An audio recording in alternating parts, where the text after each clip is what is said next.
കൃത്യമായിട്ട് നടക്കുന്നുണ്ട്. കാര്യങ്ങളൊക്കെ വളരെ വേഗതയിൽ ഇതറിഞ്ഞ സമയത്ത് തന്നെ കാര്യങ്ങളൊക്കെ തന്നെ ഗ്രാമപഞ്ചായത്ത് ഹെൽത്തുമായി ബന്ധപ്പെട്ട് കാര്യങ്ങൾ ചെയ്തു കഴിഞ്ഞു. ഇപ്പോ മറ്റാർക്കെങ്കിലും ഇതിൽ രോഗം അല്ലെങ്കിൽ രോഗലക്ഷണമുള്ളതായിട്ട് അറിവുണ്ടോ? ചെറിയ പനി പോലും ആർക്കില്ല. അതിൽ ഇവരുടെ കൂടെ ഈ കുട്ടിയുടെ കൂടെ പോയ 2 പേരുണ്ടായിരുന്നു. അവരിപ്പോ നിരീക്ഷണത്തിലാണ്. അവർക്ക് പ്രശ്നങ്ങളൊന്നുമില്ല. എവിടെ, വീട്ടിൽ തന്നെയാണോ നിരീക്ഷണത്തിലുള്ള, അതോ ആശുപത്രിയിലേക്ക് മാറ്റിയോ? അതെ അതെ അതെ, പ്രശ്നങ്ങളൊന്നുമില്ല, നിരീക്ഷണത്തിലാണ്. ഇപ്പൊ ആ കുഞ്ഞിന്, ഇപ്പൊ 3 മാസമുള്ള പ്രായമുള്ള കുഞ്ഞിന് എങ്ങനെ വന്നു എന്നുള്ളതിലല്ലേ ഇപ്പോൾ ഒരു വ്യക്തത വരേണ്ടത്? കുഞ്ഞല്ലേ, ഇത് 31 വയസ്സുള്ള യുവാവല്ലേ തലക്കുളത്തൂർ പഞ്ചായത്തിൽ.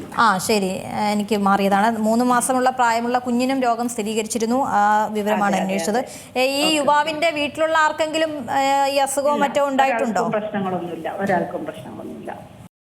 ഏറ്റവും പുതിയ വാർത്തകളും വിശേഷങ്ങളും വിരൽ തുമ്പിലറിയാൻ സീ മലയാളം ന്യൂസ് എല്ലാ ഡിജിറ്റൽ പ്ലാറ്റ്ഫോമുകളിലും ലഭ്യം.